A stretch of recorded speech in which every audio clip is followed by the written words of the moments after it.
마비 증상이죠. 이런 경우에는 이제 위험하기 때문에 신경의 영구적 손상이 이제 후유증으로 나타날 수 있기 때문에 나중에 일상생활이 안 될 수 있어요. 근데 이제 이런 정도의 증상에서 더 진행이 되게 되면은 안녕하십니까. 저는 마취통증학과 전문의로서 부평그린 마취통증학과 대표원장으로 재직 중인 박정우라고 합니다. 네, 사실입니다. 만성이라는 말 자체가 6개월 이상의 지속되고 반복되는 통증을 말하는데요. 이유 없는 만성 통증은 없어요. 그렇기 때문에 우리가 병원을 찾을 만큼의 통증을 느꼈다. 그럼 그 통증은 치료나 관리를 통해서 조절이 된다고 하더라도 우리를 다시 찾아올 가능성이 아주 높습니다. 즉, 평생 우리를 반복해서 괴롭힐 수 있다는 뜻이죠. 근육, 신경 모두입니다. 환자분들 자주 말하시거든요. 담이 왔다. 많이 들어보셨을 거예요. 그런 말씀하시면서 오시는 분들 굉장히 많으신데요. 근육 자체의 경직이 일정 이상 병원 갈 정도로 오래 지속된다. 그거는 근육 자체의 문제가 아니라 근육 긴장도를 조절하는 신경의 문제도 있다고 봐야 돼요. 그리고 또 신경 손상을 일으킬 만한 외상이 없는 신경계의 통증은 대부분 디스크나 협착에 의한 신경 압박일 가능성이 높습니다. 그래서 근육의 경직은 다시 또 척추체 압박에 대한 압력을 상승시켜서 신경 압박의 정도를 상승시키고요. 이로 인한 신경의 지배를 받는 근육의 경직도는 더욱 상승하겠죠. 결국 악순환의 고리가 시작된다는 거예요. 결국 신경과 근육 모두의 문제이고 서로 영향을 주기 때문에 둘 다 만성 통증의 원인이 될 수 있고 둘 다 관리에 신경 써야 하는 부분이라고 말할 수 있겠습니다. 네, 사실입니다. 신경이 눌린다라고 말씀을 드렸는데요. 눌리는 신경이 지배하는 곳이 아파서 오시는 경우가 많습니다. 그러니까 무슨 말이냐? 예를 들어서 엄지손가락만 아파서 오시는 분들이 있습니다. 그런데 그분이 1년간 손가락에다가 주사나 충격파, 경구 약물 등의 치료를 반복해서 받았음에도 불구하고 증상이 지속되고 반복되니까 내원을 하셨겠죠? 자세히 문진하고 이제 신체 검사를 해보면은 이거는 손가락 문제가 아니라 방사통이라 그래서 목 디스크에 의해서 신경이 압박되다 보니까 그 압박되는 신경이 지배하는 곳의 증상이었던 거죠. 이게 왜 그러냐면은 손의 신경이 목의 뿌리를 가지고 분지되는 신경이거든요. 그러다 보니까 증상을 듣고 나서 의심되는 목과 손을 같이 검사했는데 손은 멀쩡한 거예요. 또 그런 어떤 사례 외에도 목은 안 아픈데 등만 아프다든지 또는 두통만 만성적으로 반복된다든지 이런 식으로 원인이 되는 직접적인 부위는 빼놓고 다른 데만 아파서 진단에 혼선을 빚는 경우들이 제법 많습니다. 이거 굉장히 많이 하시는 질문이에요. 나는 뭐 다친 것도 없고 그런데 목이 아프고 어깨가 아파서 이렇게 왔는데 이게 내가 생각해보면은 나는 스트레스 받는 거 말고는 다른 게 없었는데 이것 때문에 이렇게 됐나요? 물어보시거든요. 당연한 거예요. 왜냐면은 심리적으로 긴장되고 우리가 지속적으로 이렇게 스트레스에 노출되면은 누구든지 이렇게 목을 짧게 하고 움츠러드는 이런 자세가 나오거든요. 근데 이러한 어떤 자세를 취해보면은 목 근육이 긴장을 하고 수축을 할 수밖에 없어요. 그런 자세를 취하기 위해서. 근데 이런 식으로 긴장하고 수축하게 되면은 근육 긴장도가 상승하면서 그 압력에 의해서 근육들은 혈액순환량이 감소를 합니다. 결과적으로 근육 긴장도가 상승하면은 혈액순환량이 감소함으로써 근육의 질이 나빠지고 아까 말씀드린 것처럼 근육 긴장도의 상승과 그다음에 질 나쁜 어떤 근육의 상태는 디스크 주위의 압력을 상승시키면서 그 안에 있는 신경 압력도 상승하게 되는 원인이 되겠죠. 결과적으로 환자분들이 스트레스를 받으면 근육의 질도 나빠지고 자세도 안 좋고 그로 인한 디스크 압력이 상승하니까 통증이 악화될 수밖에 없는 거예요. 의학적으로 또 이렇게 어떤 신체 구조적으로 보면은 마비 증상이죠. 마비가 된다는 거는 우리가 이제 약하게 느끼는 경우에는 뭐 이렇게 밥 먹다가 또는 젓가락질 하다가 수저 놓치는 경우가 있어요. 그래서 이런 식으로 힘이 빠지면서 마비 증상이 나타나는데 그러면은 치료하면 돼요. 치료하고 회복하면은 뭐 이런 어떤 증상들에서 벗어나고 뭐 큰 후유증 안 남으니까. 근데 이제 이런 정도의 증상에서 더 진행이 되게 되면은 아예 어깨가 안 올라가요. 이렇게 우리가 뭐 팔을 올리거나 할 때 어깨를 올리는 행동이 있는 동작이 있는데 안 올라가요. 이런 분들 신경이 되게 깊숙한 곳까지 손상된 거거든요.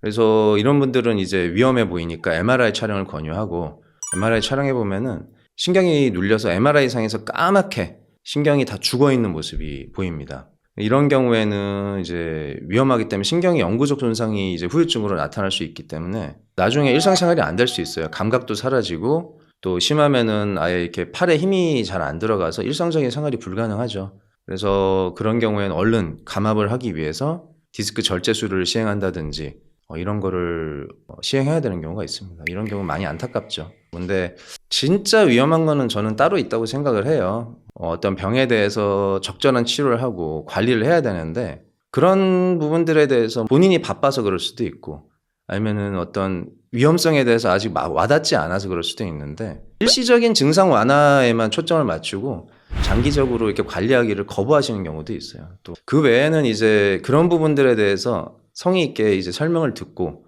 충분히 납득할 만한 병원에서의 관계 형성, 의사와의 관계 형성 이런 기회조차도 없었다. 그러면은 저는 그게 진짜 위험하다고 생각을 합니다.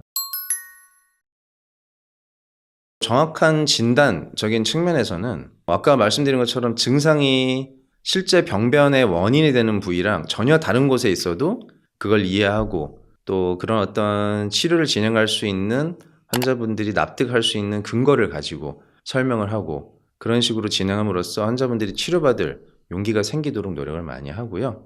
그리고 환자분들이 그에 대한 치료를 받으시고 난 다음에 호전이 되는 경험을 하시게 되면은 이제 환자분들이 확신을 가지게 됩니다. 그래서 그런 어떤 질병에 대한 이해, 그리고 치료 필요성에 대한 확신, 결과에 대한 어떤 기대 이런 것들이 생기기 시작하면은 거기까지가 거의 치료의 절반이라고 볼 수 있어요. 이러한 정확한 진단 단계, 이게 첫걸음이고 우리가 뭐 시작이 반이다라는 말을 하는데 이 부분이 가장 중요하다고 생각하는 부분입니다. 그리고 다음 단계가 세심한 치료. 병원을 이제 치료를 받으려고 오시는 이유 중에 가장 큰 이유는 본인의 불편함을 줄여서 무언가를 하기 위해서예요. 그래서 치료에 있어서 우리가 주사나 이런 것들이 필요한 이유가 뭐냐면은 다른 치료를 통해서 통증 호전이 되지 않아서 생활에 계속 지장이 많은 수준이면은 그거 해결해야 돼요. 그래서 그렇게 해결하기 위해서 수술을 할 수도 있고 시술을 할 수도 있어요. 그리고 시행하고 나서 동반해야 되는 불편감 이런 부분들이 가장 적은 거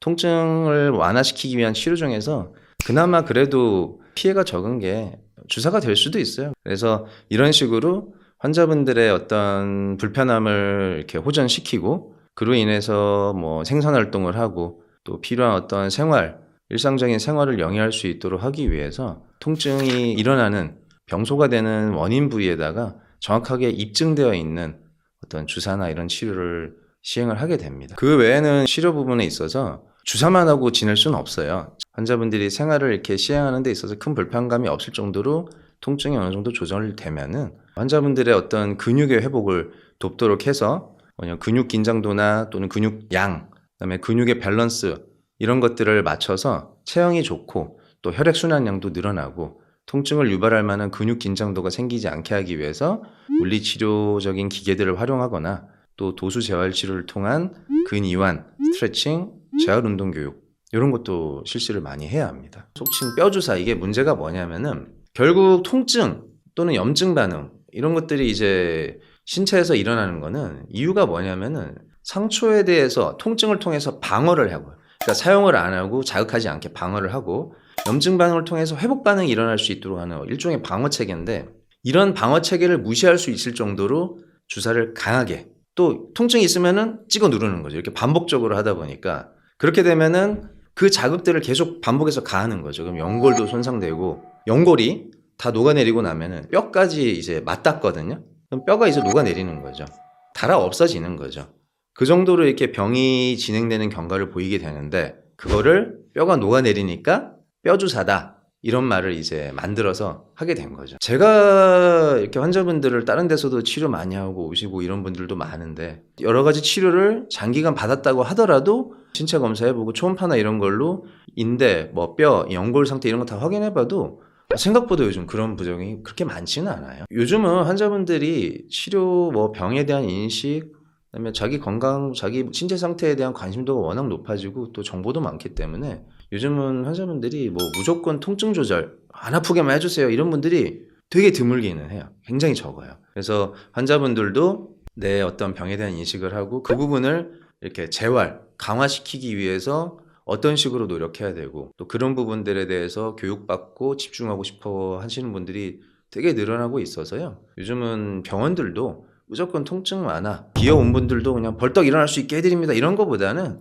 정확하게 필요한 만큼의 치료를 해주고 또 회복하고 나서 재활을 통해서 또 건강한 일상을 누릴 수 있게 거기에 초점을 맞춰서 치료해 주는 경우가 점점 많아지더라고요. 그러니까 주사 자체에 대해서 막 무조건 이게 무슨 주사든지 간에 막 다 안 좋다라는 생각을 하실 필요는 없는 것 같고요. 그리고 또 주사 치료에 받기 전에 또는 받다가 말씀하시는 게 내성 안 생기냐. 우리 막 내성 무서워하잖아요. 근데 내성이라는 거는 항생제에만 해당하는데요. 내성이 뭐냐면 우리가 사용하는 항생제들은 작용 기전이 있어요. 세포 벽을 파괴한다든지 DNA 변성을 준다든지 이런 식으로 해서 세균들이 증식을 하지 못하고 이렇게 점점점 사멸할 수 있게 만드는 건데 이게 이 세균들은 거기에 대해서 방어를 하고 막 형태를 바꿔요. 그래서 내성이 생기는 건데 어떤 주사 치료를 하면서 반응을 안 하고 뭐 조금씩 치료가 더 잦아지고 이런 어떤 반응들을 하니까 이거 내성 아니냐 그러신 경우가 있는데 그거 아니고 가지고 계신 근골격계 질병의 진행 정도가 점점 심해지는 거예요. 병이 점점 심해지면 같은 치료에도 반응 안 하거나 금방 아플 거 아니에요. 그러다 보니까 치료에 반응 안 하고 이게 이제 내성인가 이렇게 오해하시는 경우가 있죠. 그거는 내가 관리하고 병이 진행되는 건 아닌지에 대한 생각을 좀 해봐야 돼요. 수술을 권유받았는데 이라는 말씀하시면서 오는 분들 너무 많아요. 근데 그분들 중에서 실제로 수술을 받게 되는 케이스는 사실은 저는 그렇게 없는 것 같아요. 당장 아주 아까 말씀드린 것처럼 막 신경이 손상이 되면서 마비가 온다든지 이런 케이스가 아니라면 저는 치료와 재활을 통해서 분명히 일상적인 생활이 가능하다라고 이제 강하게 믿고 거기에 맞게 환자분들이랑 같이 의지를 갖고 치료하기 때문에 수술 안 하고 회복된 케이스가 많은데 뭐 대표적으로 보여드리자면은 지금 현재 목 MRI 사진인데요. 여기 보면은 디스크 새까맣게 다 수분을 상실하고 많이 밀려 나왔어요. 근데 이게 신경을 압박하고 있기 때문에 신경 압박에 의한 증상이 굉장히 심하거든요. 근데 이제 이러면은 디스크 잘라내서 압력 빼주자, 감압술 시행하자 이렇게 당연히 들을 수 있는데 당장의 어떤 위험한 증상이 없으니까 수술하지 말고 통증을 완화시키기 위한 여러 가지 뭐 주사나 재활치료, 경구약물 이런 거 하면서 같이 재활에 대한 노력을 많이 하면서 점점 증상에서 벗어나고 괜찮은 상태를 유지하는 거죠. 그래서 이분은 실제로 사실 허리 수술하셨거든요. 근데 목까지 수술하는 거 너무 두려웠는데 허리 수술로 끝났어요. 목은 수술 안 하고 뭐 지금도 가끔 가다가 이제 필요하면은 치료하고 또 자기 운동 진짜 열심히 하세요. 그래서 자기 일하시는 거 굉장히 잘하면서 잘 지내고 있고요.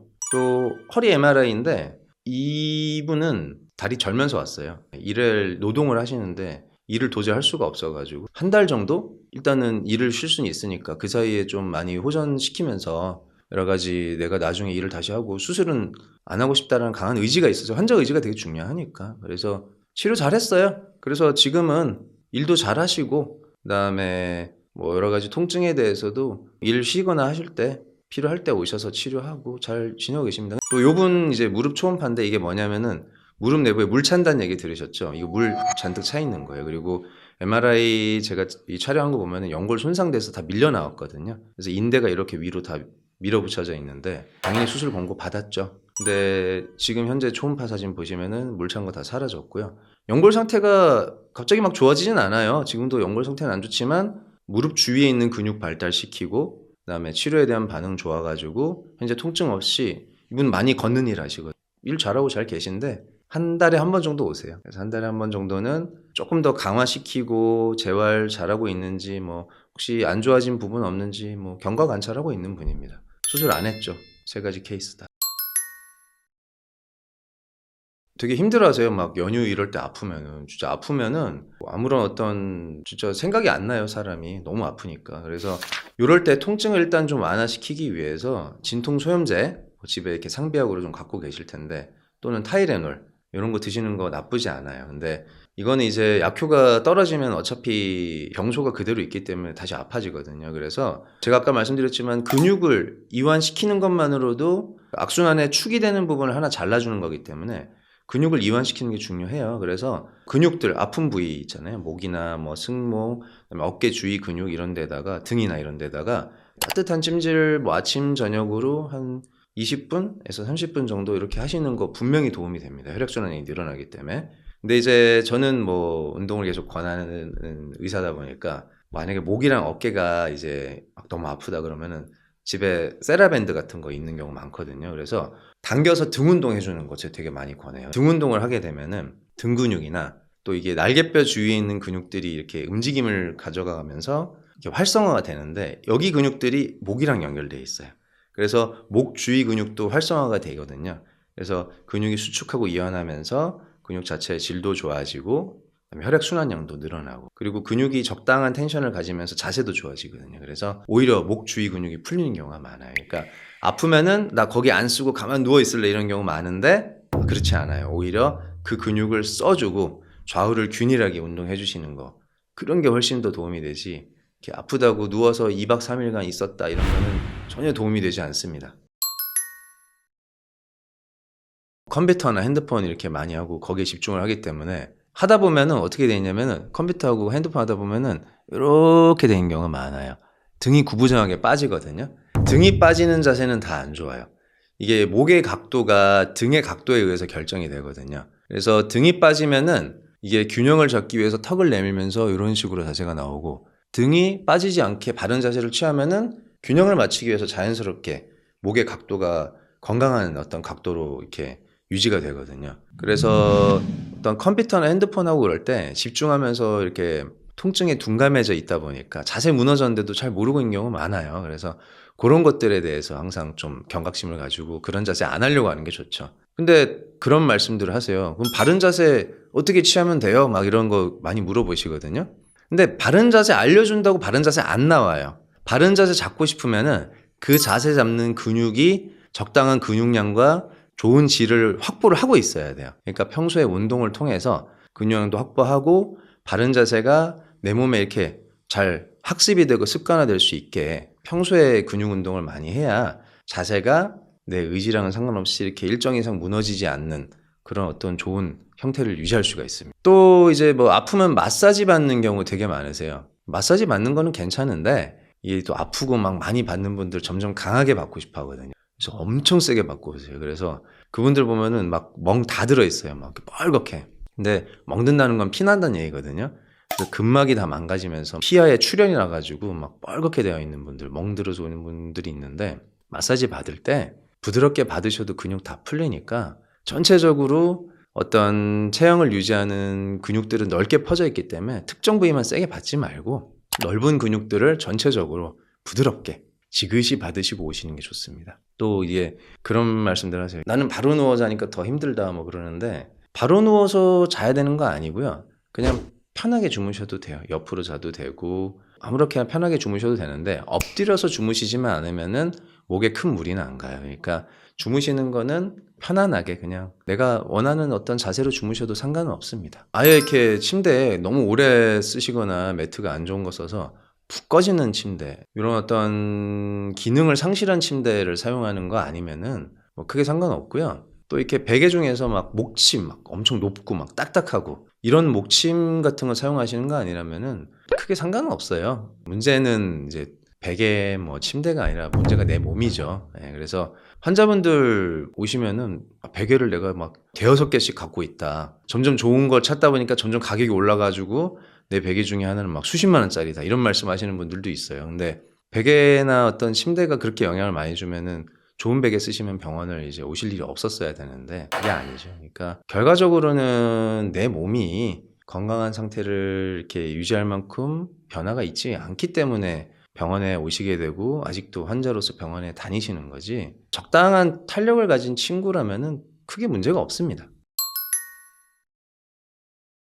뭐 의학적으로는 디스크나 이제 척추관 협착에 의해서 압박의 정도가 세지면은 그 압력으로 인해서 신경으로 피가 안 가죠. 그래서 신경이 피가 안 가서 손상되는 허혈선 손상을 입으면 이제 복구가 영원히 안 될 수도 있습니다. 근데 이건 이제 뭐 의학적 얘기고 제 경험상으로 보면은 여러 가지 회복이나 재활, 생활 습관 개선 너무 오래 아프니까 그런 의지가 무너지고 병원 치료로 그냥 통증을 일시적으로도 완화시키는 어떤 그런 어떤 치료에만 의존하는 습관 그게 사실은 생기는 순간 그게 골든타임 놓치는 것 같아요. 그게 되면은 환자분들의 회복이 제일 어려워지는 것 같습니다. 그래서 제가 가장 중요하게 생각하는 거는 수술을 뭐 안 하셨든 또는 수술을 하셨든 간에 살아있는 내 몸이 가진 회복력을 최대한 활용하기 위해서 운동 관리를 시작을 하는 시점, 그걸 시작하면은 가능성이 있는 거예요.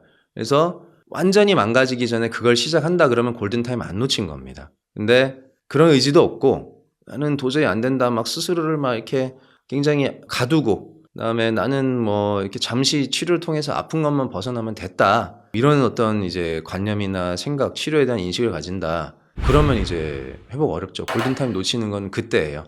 그러니까 제일 중요한 거는 병에 대한 인식과 여러 가지 내 신체를 개선시키기 위한 의지, 습관입니다. 그걸 놓치시면 안 돼요. 치료를 아주 이제 많은 분들을 해보고 저도 이제 환자 치료를 하면서 이렇게 점점 나이가 먹어가니까 환자분들을 보면서 드는 생각이 치료라는 게 삶의 이치랑 똑같아요. 그래서 진짜 제일 중요한 거는 아까부터 말씀드리지만 어떤 습관, 성격, 자기 관리를 할 수 있는 어떤 노력들 이런 거거든요. 그러니까 진짜 중요한 거는 긍정적이고 활기차고 좋은 습관이랑 생각을 가진 주변 사람을 많이 만드시고 그분들이랑 어울리는 게 중요해요. 그래서 그렇게 서로 간에 좋은 영향을 주고 자기 관리도 하고 활기차게 하루하루를 보내시면은 지금보다 나빠질 건 전혀 없습니다. 그러니까 저는 저한테 오시는 환자분들한테 아까도 말씀드렸지만 그냥 무조건 주 4회 이상 운동하시라고 해요. 그리고 그렇게 말씀드리는 저도 그렇게 해요. 그리고 환자분들이 저도 그렇게 하고 있으니까 우리 같이 해요 라고 하면 환자분들이 되게 용기가 많이 생겨요. 그래서 의사가 해야 되는 역할 중에 하나가 저도 그 환자의 주변인 중 하나예요. 이 환자가 내 가족이고 내 친구고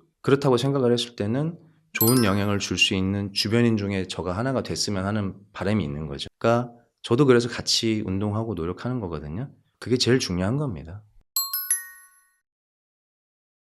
만성 통증은 이게 단순히 오래가는 통증을 얘기하는 게 아니고요. 생활, 내 삶의 질을 떨어뜨리는 하나의 질환입니다. 지속되는 통증이 있다. 그럼 참지 마세요. 조기에 전문적인 평가를 받고 정확한 치료를 받는 것이 가장 빠른 회복의 길입니다. 건강 온터뷰가 여러분이 건강한 일상으로 돌아가실 수 있도록 도와드리겠습니다. 시청해주셔서 감사합니다.